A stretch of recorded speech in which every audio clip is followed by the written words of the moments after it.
नंद घर आनंद भयो जय कन्हैया लाल की, हाथी घोड़ा पाल की जय हो यशोदा लाल की। भगवान कृष्ण का जन्मोत्सव हमने हर्षोल्लास से मनाया और मंदिर हो चाहे अपने घर को अच्छे ढंग से सजा करके, मंदिरों को सजा करके और घी का दीप जला करके अपनी जो विधि है, विधान है, जो हमारी संस्कार है उसके अनुसार हम सब ने मनाया है। परंतु ये जन्माष्टमी जो जन्मोत्सव यानी किसी भी भगवान का, चाहे राम हो या कृष्ण, जब हम जन्म दिवस मनाते हैं तो रामनवमी, नवमी तिथि को राम का जन्मोत्सव मनाया जाता है और अष्टमी तिथि को जन्माष्टमी तिथि के अनुसार जन्म दिवस मनाया जाता है, यानी जन्मोत्सव मनाया जाता है। लेकिन जब हमारे घर, हमारा अपने परिवार के किसी सदस्य का जब जन्म दिवस होता है, जन्मदिन, तो क्या देखते हैं किस तारीख को है, वहाँ तिथि नहीं देखते। तो क्या हम नहीं जानते हैं कि हम जो कर रहे हैं उसका अवलोकन नहीं कर रहे हैं? हम घी का दिया जलाते, क्यों नहीं केक काटते हैं? भगवान कृष्ण का जब जन्मोत्सव या राम जन्मोत्सव जब मनाते हैं तो क्यों नहीं मोमबत्ती को जला करके बुझाते हैं? क्यों नहीं केक काटते हैं? क्यों नहीं गुब्बारे लगाकर फोड़ते हैं? कहीं कहीं तो गुब्बारे से लगाए जाते हैं, लेकिन ऐसा क्यों, उल्टा हम क्यों करते हैं?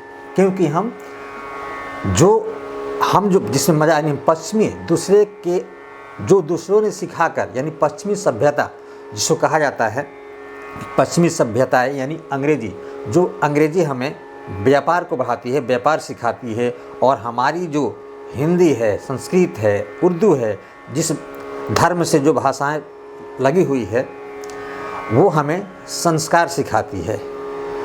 एक परिवार में यानी सर्वे भवन्तु सुखिनः सर्वे सन्तु निरामया सर्वे भद्राणि पश्यन्तु माँ कश्चित् दुख भाग भवेत्। ये हमारा सिद्धांत है, पूरा विश्व हमारा परिवार है। जबकि अंग्रेजी यानी पश्चिमी सभ्यता कहती है कि व्यापार ही सबसे पहले हमारा अधिकार, सबसे पहले उनका उद्देश्य क्या होता है, वो व्यापार, और हम पूरा विश्व को परिवार मानते हैं। तो फिर हम वही अनुकरण कर रहे हैं जो हमें नहीं करनी चाहिए। यद्यपि हम जानते हैं फिर भी वही करते हैं। जन्म के दिवस पर यानी किसी का जन्म दिवस मना रहे हैं और वहाँ काट रहे हैं, फोड़ रहे हैं, फूंक रहे हैं और दीप बुझा रहे हैं।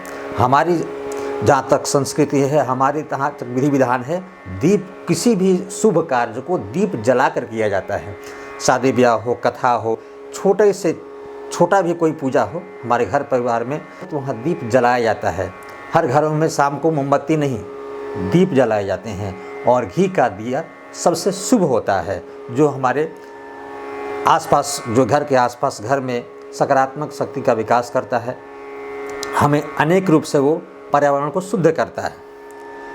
फिर भी हम वही करते हैं, बुझाना, फूंक मारना, काटना और फोड़ना। उसके बाद से डीजे, ये डीजे हमारी सबसे बड़ी जो हार्ट की बीमारी है। आजकल जो कहते हैं कि हमारा बच्चा जो है हार्ट की बीमार हो गया है, बड़ा जिद्दी हो गया है। लोग कहते हैं कि हमारा बच्चा जिद्दी हो गया है, लेकिन उन्होंने क्या किया ये नहीं देखते हैं। हमारा बच्चा नहीं पढ़ रहा है, क्यों नहीं पढ़ रहा है इससे मतलब नहीं है। ये देखें कि क्यों नहीं पढ़ रहा है। सारे बच्चे जब एक वर्ग में पढ़ते हैं तो आपका बच्चा क्यों नहीं पढ़ रहा है, आप उसको देखिए, सोचिए कि आप क्या कर रहे हैं। आप अगर सोचना ये शुरू कर दीजिएगा, उस दिन वो सुधार हो जाएगा। लेकिन आप इसकी गहराई, इसके पीछे नहीं जानना चाहते। बस ये जानते हैं पैसा खर्च के बच्चा पढ़ ले। पैसा खर्च करने से अगर बच्चा पढ़ लेता तो फिर अधिकांश लोग पैसा खर्च करके और अच्छी नौकरी या इंजीनियर या अच्छे व्यक्ति बना देते। लेकिन ये संभव नहीं है। पैसा है, लेकिन सबसे पहले है वो ज़रूरी है जो आपके द्वारा ही प्रभावित होता है बच्चे पर। तो इसलिए हमें जो है इस जन्माष्टमी से ये कुछ बातें ऐसी है जो हमें सीख लेनी चाहिए, और हमें कम से कम उससे जो है ये सीख लेकर अनुकरण करना चाहिए। इसमें हमें बहुत फ़ायदा है। और हमारी संस्कृति, जो हम भारत विश्व गुरु कहे जाते हैं, तो हम विश्व गुरु हैं, तो हम उन नियमों का पालन करें। उससे हमें अनेक तरह से फ़ायदे ही फ़ायदे हैं, नुकसान नहीं है। सबसे पहले कि जन्म दिवस जब भी हम मनाएं, तिथि के अनुसार मनाएं। जिस दिन, जिस तिथि को, जो हिंदी का महीना हो, वार, कार्तिक, अगहन, पुष जो भी है, तो तो उसके जो जिस तिथि को जन्म हुआ है उस तिथि को चयन करके तब जन्म दिवस मनाएं। और दूसरी बात, घी का दीपक जलाएं, सबसे उत्तम। नहीं हो तो करू का तेल, तिल का तेल जलाएं, लेकिन दीप जलाएं। और वो भी दीप कितना, जितने साल के हो गए हैं उतना दीप पहले से जला दें। और फिर जिस आप वर्ष में प्रवेश कर रहे हैं, यानी एक दिया जितना आपका जो है गुजर चुका है उतना दीप पहले जलाएं और एक बड़ा सा दीप रखें, उसको जला करके और फिर आप अपना जन्मदिवस मनाएं।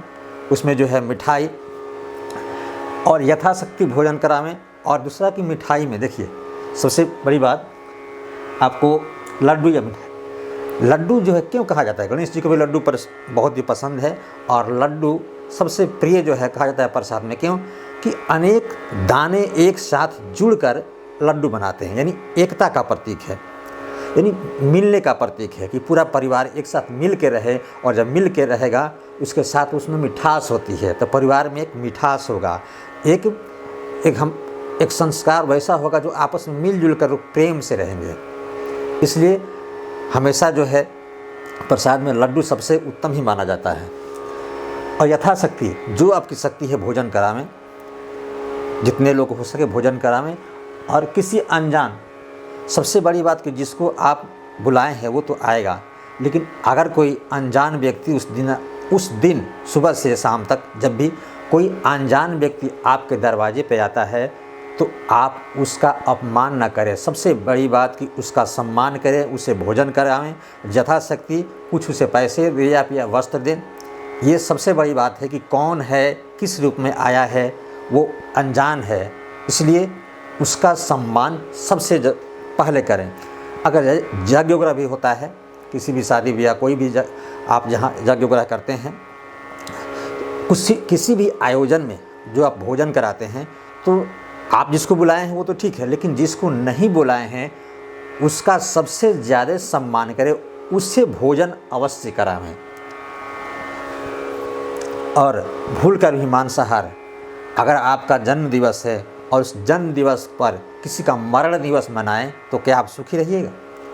आपके घर शादी ब्याह होती है और शादी ब्याह शुभ का प्रतीक है और उस दो व्यक्तियों का मिलन है और वहाँ किसी का बिछोह करके अनेक जानवरों की हत्या करके और आप भोजन कराते हैं तो क्या वो शुभ है? नहीं, उसका बहुत गलत असर होता है। अभी जानते हैं कि गलत होता है फिर भी करते हैं। तो भूल कर भी मांसाहार की व्यवस्था, जन्म दिवस हो, कोई भी पार्टी हो, उसके लिए आप अगर मांसाहार करते हैं तो अलग दिन हो सकता है, उस शुभ मुहूर्त में, शुभ कार्य में तो नहीं करें। जन्म दिवस में कभी मांसाहार की व्यवस्था, यानी जन्मदिन पर किसी के मृत्यु का दिवस अच्छा नहीं है। बड़ों का सम्मान, जो भी आपके परिवार में बड़े हैं, पूजनीय हैं, उनकी जो पूजनीय हैं, सम्मानीय व्यक्ति हैं, उनका आशीर्वाद लें। जो आपके पूजा कक्ष है, उस पूजा कक्ष में ही आप अपने शाम को सबसे अच्छा है कि अपना जन्म दिवस मना लें। और जहाँ आप पूजा पाठ करें, किसी मंदिर में या आप किसी जैसे कि दूसरे धर्म से हैं, मस्जिद, गुरुद्वारा जहाँ भी है, वहाँ एक बार उस दिन अवश्य जाकर दर्शन करें और आशीर्वाद लें। हम अपना विचार जो लगा और सबको ये लगता है, ऐसी नहीं, हर कोई ये बात जानता है कि हम जैसा करते हैं वैसा भरना पड़ेगा, फिर भी वो करता है। क्यों? कर्म से बना हुआ है। लेकिन कर्म से बने हुए हैं फिर भी आपके पास जो सामर्थ्य है सोचने की, समझने की, उसको सोचिए। हर कोई, बहुत लोग कहते हैं, उस सारी बातों को सुनिए और सुनने के बाद अपना मत देखिए, अपने दिल से सोचिए और फिर आपका दिल जो कहता है उसे कीजिए। मन की बात नहीं, दिल की बात। हर कोई जब कहता है उसकी बात को गहराई से सुनिए। सुनने के पास छोटा बड़ा मत सोचिए, कौन छोटा है कौन बड़ा है, वो ऐसा व्यक्ति कह रहा है, नहीं, छोटा बड़ा कोई नहीं है। जिससे आपको, हमको भी कभी कुछ बातें छोटे से ही मिल जाती है। ऐसी बातें कोई व्यक्ति बोलता है कि लगता है कि नहीं, इसका मतलब ये हुआ। तो ज्ञान कहीं से भी मिले, जानकारी अच्छी कहीं से ही मिले, ग्रहण करना चाहिए।